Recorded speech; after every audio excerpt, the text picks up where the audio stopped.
Jean-Pierre Denis, je rappelle, président d'Arkea. On salue d'ailleurs ici Jean Marchel, directeur général, et Christian Touzalin, le président de ce groupe. Vous êtes, vous, aujourd'hui, en train de vous engager, on va parler là de sémantique, puisque vous êtes vraiment en train d'embrayer cette raison d'être, et on va en parler. Mais avant, je voudrais qu'on prenne un petit peu de recul.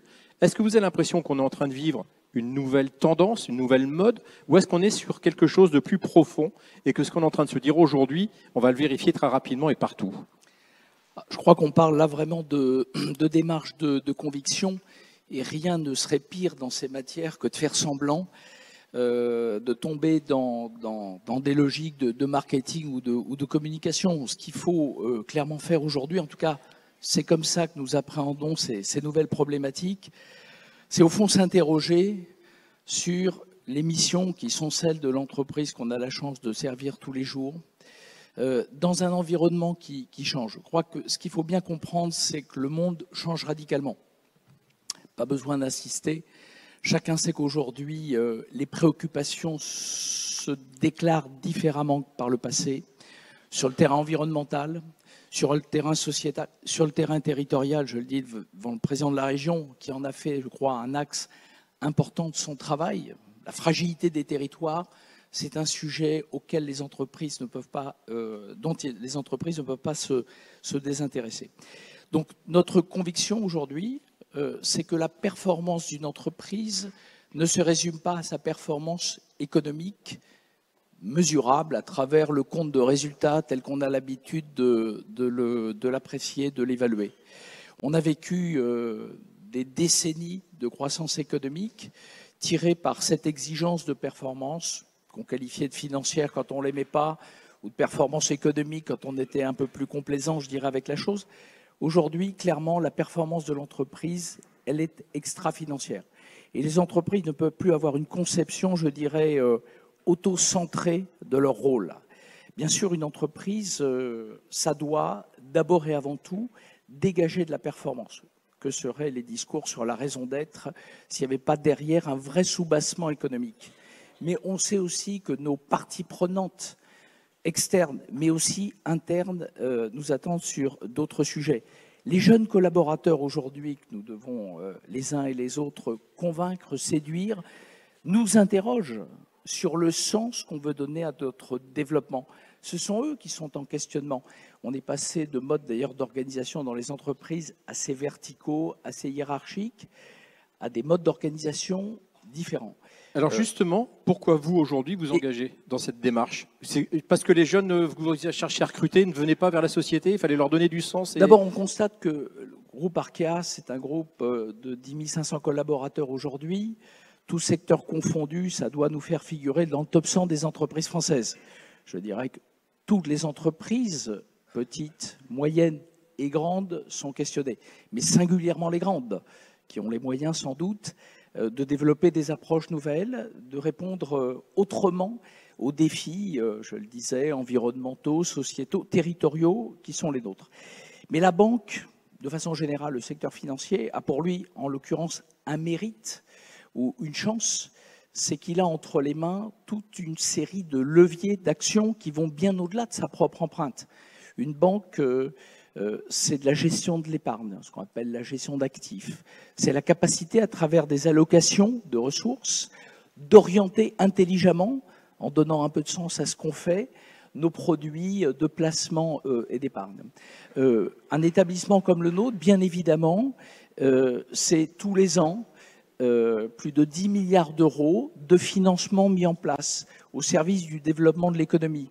C'est donc l'occasion, par définition, d'encourager, d'accompagner des comportements plus vertueux. Notre groupe, c'est aussi une activité d'assurance. Et on sait bien que dans le domaine de l'assurance aujourd'hui, il faut changer de logique. Il faut sortir des logiques, je dirais, réparatrices pour entrer dans des logiques plus prédictives, plus préventives, évidemment, qui nous permettront au total de faire un meilleur usage de l'argent. C'est aussi, et vous me permettrez de le dire, notamment devant Alain Rousset, dont c'est un peu le cheval de bataille, c'est la capacité à investir en fonds propres dans les entreprises. Et pourquoi, en réalité, ne pas privilégier celle des entreprises qui préfigurent l'économie de demain? Pour ça, d'ailleurs, que dans notre groupe, on s'intéresse beaucoup aux précurseurs, pas simplement les précurseurs de la nouvelle économie, des fintech ou de je ne sais quoi, mais aussi les entreprises qui ont fait, je dirais, qui se sont données pour mission de faire émerger de nouveaux comportements, de nouvelles approches. Et je crois que là aussi, les banques ont une responsabilité particulière, encore une fois, à travers leur propre empreinte, leur effet direct, mais aussi à travers l'effet d'entraînement qu'elles peuvent produire. Ça veut dire qu'aujourd'hui, une entreprise qui ne va pas donner du sens sera moins audible par son banquier demain. On a bien retenu le message. Dans votre démarche à vous d'entreprise, qui est la vôtre, Arkea, est-ce qu'aujourd'hui, l'important, c'est le chemin que vous parcourez, parce que c'est une belle aventure et c'est important, ou le principal, c'est quand même d'arriver vite au but? Quelle est la priorité? Alors, les deux sont évidemment indissociables, mais l'idée de formuler une sorte d'objectif premier, fédérateur, dans l'entreprise, ça a beaucoup de sens. Alors, je vous rejoins tout à fait sur l'idée que le sens ne se fabrique pas, ne se plaque pas sur une organisation. Ce qu'il faut faire, à travers notamment l'expression d'une raison d'être, c'est une démarche dans laquelle on est engagé. On modifiera nos statuts au printemps 2020 dans cette intention. C'est évidemment faire émerger en interne, avec nos parties prenantes aussi extérieures, cette idée de raison d'être. C'est ce qu'on a fait. On s'est engagé dans une démarche participative qui a impliqué aujourd'hui, directement ou indirectement, à peu près 2000 personnes. Donc ça, c'est fondamental. Mais derrière, et c'est ça la raison d'être de mon point de vue, au-delà de la formulation, et pour pas être au niveau du discours, du déclamatoire, il faut rentrer dans une autre logique. Je pense que la raison d'être, c'est une autre façon, en réalité, de regarder le monde dans lequel on est. C'est une autre façon de réfléchir. C'est une autre façon de décider, et je pense là aux dirigeants du groupe, notamment, qui ont une responsabilité grande. Et c'est surtout une autre façon d'agir dans nos métiers. Ça veut dire qu'il faut, en réalité, faire le diagnostic sans concession de l'ensemble de nos métiers et sans doute prendre des options qui consistent à réorienter un certain nombre de nos pratiques. Et Jean-Pierre Denis, quand oui. Vous me permettez, c'est des sujets dont on pourrait parler toute la soirée. Il y a un thème aussi qui me paraît essentiel, et je crois qu'il faut qu'on y soit tous sensibles. C'est cette notion d'impact. Je crois qu'au-delà des engagements, au-delà des intentions, au-delà des déclarations, ce qui est fondamental, et c'est vrai notamment pour les entreprises comme la nôtre, c'est de mesurer l'impact de ce que l'on fait. Il y aura un enjeu considérable, je le dis au passage, dans la méthodologie qui permettra précisément d'apprécier, de quantifier cet impact, de suivre les progrès qu'on accomplira. Justement, cet impact, c'était anticiper la question. Est-ce qu'on va le mesurer demain sur l'interne d'Arkea ou est-ce que le mesurer sur les clients d'Arkea et qu'est-ce qui sera prioritaire pour avoir réussi le pari? Parce que là, on est tous devant des chefs d'entreprise qui doivent se dire je le fais pour ma boîte pour qu'elle soit mieux pour mes clients ou je le fais directement pour les clients? Alors, fondamentalement, on s'adresse à nos clients. Nos clients, c'est le particulier. Dans la gestion de l'épargne, c'est de lui offrir des solutions de placement, comme on dit, socialement responsables. C'est bien évidemment d'être capable de l'accompagner dans son financement de la rénovation d'un bâtiment, d'un logement, avec ce qu'on appelle, et on va nous creuser cette notion de crédit à impact. C'est-à-dire un crédit dont le taux sera d'autant plus privilégié qu'il accompagnera des projets vertueux en termes notamment environnementaux. C'est aussi bien évidemment une attention sincère que l'on doit porter aux questions de répartition de la valeur que l'on crée. On a par exemple pris dans notre groupe, et c'est vrai ici en Nouvelle-Aquitaine, on a pris l'option d'aller au-delà de ce que l'État ou le ministère des Finances nous demandait de faire en direction des personnes financièrement fragiles.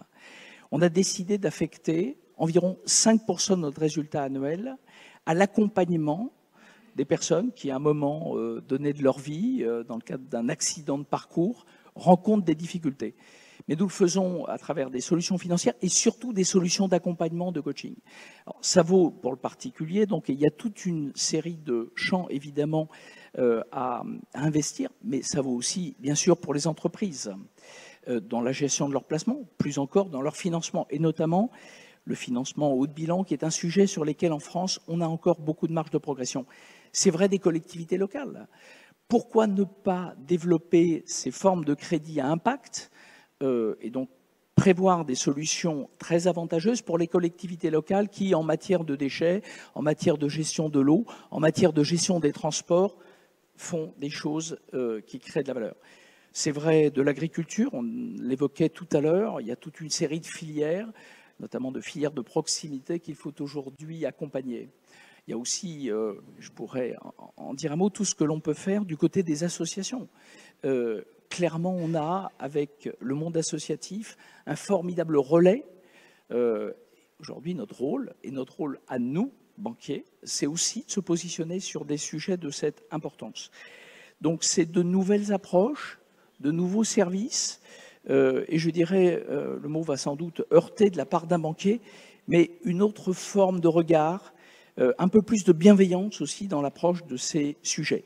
Alors, ça veut dire, et je termine par là, que pour une maison comme la nôtre, qui s'honore de faire un résultat annuel, qui est le signe qu'on travaille bien, c'est aussi d'accepter de sortir de la logique de toujours plus de résultats.